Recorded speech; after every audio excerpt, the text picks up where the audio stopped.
Welcome back to Sudhi's Cook House. അപ്പോൾ ഞാനിന്ന് വന്നിരിക്കുന്നത് റെസ്റ്റോറൻറ്റ് സ്റ്റൈലുള്ള ഒരു കിടിലൻ തന്തൂരി ചിക്കൻ്റെ റെസിപ്പിയുമായിട്ടാണ്. അത് ഓവൻ ഒന്നും ഇല്ലാതെ തന്നെ വെറും പാനിൽ നമുക്ക് എങ്ങനെ ചെയ്തെടുക്കാം എന്നാണ് കാണിച്ചു തരാനായിട്ട് പോകുന്നത്. അപ്പോൾ എല്ലാവരും വീഡിയോ മുഴുവനായിട്ട് കാണുക. ഇഷ്ടമായെങ്കിൽ ലൈക്ക് ചെയ്യുക, ഷെയർ ചെയ്യുക, കമൻറ്റ് ചെയ്യുക. ഇനി വീഡിയോ ആദ്യമായിട്ട് കാണുന്നവരാണെന്നുണ്ടെങ്കിൽ മറക്കാതെ സബ്സ്ക്രൈബ് ചെയ്യുക, ഒപ്പം അടുത്തുള്ള ബെൽ ഐക്കൺ കൂടി ക്ലിക്ക് ചെയ്യുക. അപ്പോൾ നമുക്ക് നേരെ വീഡിയോയിലേക്ക് പോവാം.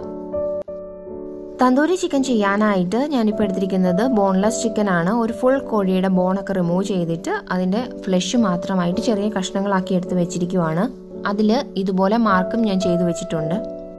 മസാലയൊക്കെ നല്ലതായിട്ട് പിടിക്കാനായിട്ടാണ് നമ്മളിങ്ങനെ ചെയ്യുന്നത്. നിങ്ങൾക്ക് ബോണോട് കൂടിയ ചിക്കനും എടുക്കാവുന്നതാണ്.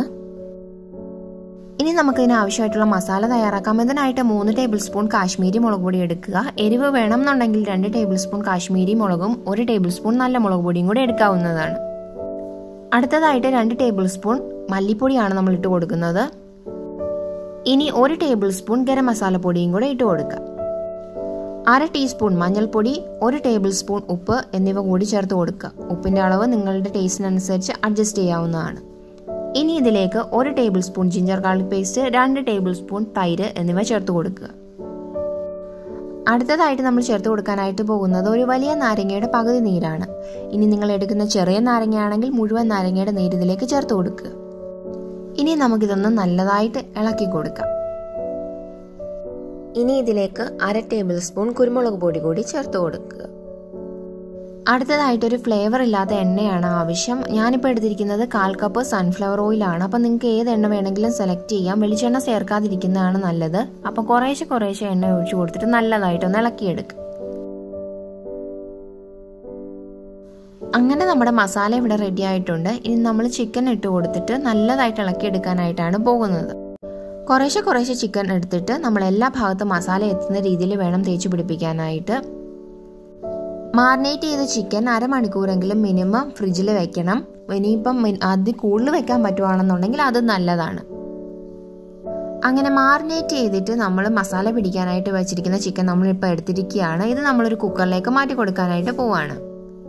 ചിക്കൻ ഒന്ന് പാതി വേവിച്ചെടുക്കാനായിട്ടാണ് പോകുന്നത്. അതിനായിട്ട് നമ്മൾ കുക്കർ ഒന്ന് പ്രഷർ കയറ്റി വെച്ചാലും മതി. ഒരുപാട് വിസിലൊക്കെ അടിച്ചു കഴിഞ്ഞിട്ടുണ്ടെങ്കിൽ നമ്മുടെ ചിക്കൻ പൊടിഞ്ഞു പോകാനുള്ള സാധ്യതയുണ്ട്. അങ്ങനെ നമ്മുടെ കുക്കർ ഒന്ന് പ്രഷർ കയറ്റി വെച്ച് നമ്മളത് മുഴുവൻ പോകുന്നിടം വരെ വെയിറ്റ് ചെയ്യുക. അതിനുശേഷം നമ്മളൊന്ന് തുറന്നു നോക്കുക. ഇപ്പം ചിക്കനൊക്കെ ഒന്ന് പകുതി വെന്തിട്ടുണ്ടാകും. അത് മാത്രമല്ല കുറച്ച് വെള്ളം കൂടി ചിക്കനിൽ നിന്ന് ഇറങ്ങിയിട്ടുണ്ട്. ആ വെള്ളമൊക്കെ നമ്മൾ ഒരു അരിപ്പയിൽ വെച്ചിട്ട് വാർന്ന് കളയണം. ഇനി നമ്മളൊരു പാൻ ചൂടാക്കാനായിട്ട് വെക്കുക. അതിലേക്ക് നമ്മുടെ ചിക്കൻ ഓരോന്നോരോന്നായിട്ട് നിരത്തി കൊടുക്കുക. ഇനി നമ്മൾ ഇതിലേക്ക് ഓയിൽ ഒഴിച്ചു കൊടുക്കേണ്ട. അതിന് പകരമായിട്ട് ഇങ്ങനെ ബ്രഷ് ചെയ്ത് കൊടുത്തേച്ചാൽ മാത്രം മതി. നമ്മൾ ശരിക്കും ഫ്രൈ ചെയ്യുകയല്ല, ഇതൊന്ന് ചുട്ടെടുക്കുകയാണ് ചെയ്യുന്നത്. ഇനി നമ്മുടെ ഈ പാത്രം നമ്മളൊന്ന് അടച്ചു വയ്ക്കുക. അടച്ചു വെച്ചിട്ട് ആവിയിലിരുന്നു കൊണ്ട് തന്നെ നമ്മളുടെ ആ ഒരു സ്മോക്കും എല്ലാം കൊണ്ട് തന്നെ നമ്മുടെ ചിക്കൻ പകുതിയുള്ളതും കൂടി ഒന്ന് വെന്ത് കിട്ടും. ഈ സമയം തീ ഒന്ന് ലോയിലായിരിക്കാനായിട്ട് പ്രത്യേകം ശ്രദ്ധിക്കണം.